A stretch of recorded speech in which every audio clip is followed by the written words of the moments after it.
हरियाणा में फिर एक बार नायब सैनी की सरकार बनने जा रही है। नायब सिंह सैनी लगातार दूसरी बार मुख्यमंत्री पद की शपथ लेंगे। पंचकुला में बीजेपी और एनडीए नेताओं का जमावड़ा शुरू हो गया। शपथ समारोह के दौरान एनडीए का शक्ति प्रदर्शन भी दिखेगा। बीजेपी अध्यक्ष और केंद्रीय मंत्री जेपी नड्डा, गृह मंत्री अमित शाह, राजनाथ सिंह, नितिन गडकरी, मनोहर लाल भी मौजूद रहने वाले हैं। इसके अलावा 18 राज्यों के सीएम और 8 केंद्र शासित सूबों के डिप्टी सीएम भी मौजूद रहने वाले हैं।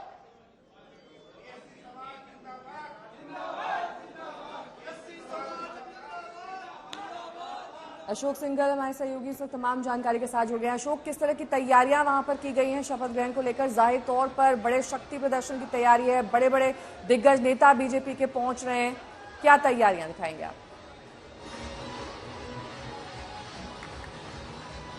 बिल्कुल, देखिए 1 बजे के करीब ये शपथ ग्रहण समारोह होगा और तीसरी बार बीजेपी की सरकार बनने जा रही है। अपने आप में ये इतिहास रचा है बीजेपी ने, क्योंकि हरियाणा में किसी भी पार्टी की अभी तक तीसरी बार सरकार नहीं बनी थी।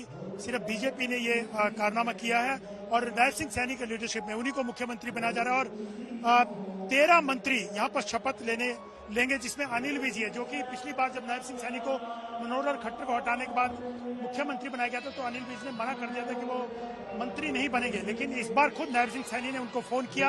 आज सुबह 7 बजे के करीब नायब सिंह ने फोन करके अनिल विज को सरकार में शामिल होने का, मंत्री बनने का न्योता दिया। तो आज अनिल विज के अलावा 12 और मंत्री, टोटल 13 मंत्री शपथ लेने वाले हैं, जिसमें कुछ नए चेहरे भी हैं। जातीय और क्षेत्रीय समीकरणों को देखते हुए ये मंत्रिमंडल का गठन किया गया। प्रधानमंत्री के अलावा राजनाथ सिंह, अमित शाह, नितिन गडकरी, जेपी नड्डा और सहयोगी पार्टियों के मुख्यमंत्री, डिप्टी सीएम, तमाम यहाँ पर बड़े नेता, अपोजिशन को भी इन्वाइट किया गया है। तो आप देख सकते हैं जो पीछे मंच है, यहाँ पे कुर्सियां भी लगी हुई हैं जिनको मंत्री बनना है।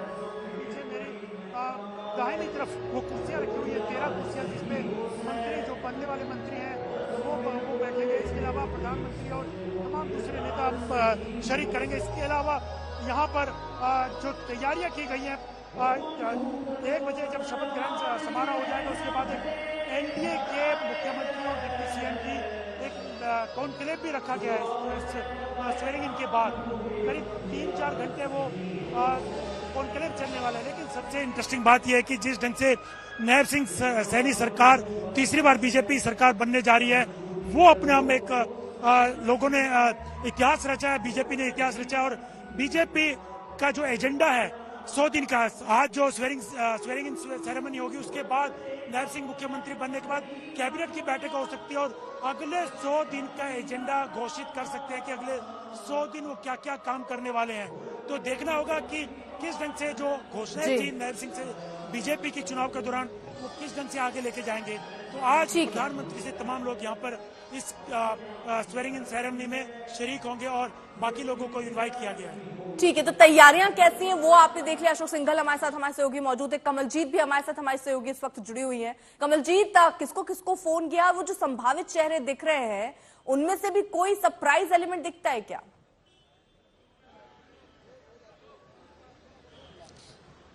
देखिए, कयास कई लगाए जा रहे हैं, अटकलें काफी लगाई जा रही हैं। अंदर सावित्री जिंदर गई है और काफी अनिल विज गए हैं, सबसे पूछा गया है। तो जाहिर सी बात है, अगर कोई मन की ही बात हो तो मन में ही रखी जा रही है और सब बोल रहे नहीं हमें कोई आस नहीं है। लेकिन ये आखिरकार झूठ ही होगा, क्योंकि कहीं ना कहीं लोगों की आस जरूर होती है। और आपको बता दें, जो प्रोबेबल नेम्स हैं उनमें एक कास्ट डिवीजन और एक हम बोलते हैं कि रीजन का पूरा ध्यान रखा गया है। और खास तौर पे चाहे ब्राह्मण हो, चाहे जाट हो, चाहे वैश्य कम्युनिटी हो, तो ये सारी जो चीजें हैं ये काफी अहम हो जाती हैं। और आप देखिए कि गाड़ियों का तांता किस तरह से लगा हुआ है। तो इस वक्त जो अहम है वो यही है कि भाई जो बीजेपी है वो बोलती परिवारवाद के खिलाफ है। तो जैसे श्रुति चौधरी का नाम आ रहा है या राव इंद्रजीत सिंह की बेटी हैं आरती राव, उनका नाम आ रहा है। तो उन्हें कहीं ना कहीं क्या अकोमोडेट किया जाएगा, या बाकी लोग हैं जैसे अनिल विज हैं जिन्होंने सीएम की दावेदारी पहले तो ठोकी थी लेकिन बाद में कहा नहीं ऐसी कोई बात नहीं है और उन्होंने ही नाम प्रपोज किया। तो ये जो सारी चीजें हैं वो अब सामने आ रही हैं। और खास तौर पे अगर हम बात करें, यहाँ पे जो ढोल बज रहा है, बाकी सारी चीजें हो रही हैं, अपने आप में ये सारी जो चीजें हैं वो बीजेपी के लिए अहम है। लेकिन जो नाम चल रहे हैं उनमें से है घनश्याम दास अरोड़ा, जो कि एक खत्री हैं। अनिल विज जैसे मैंने पहले बताया पंजाबी हैं।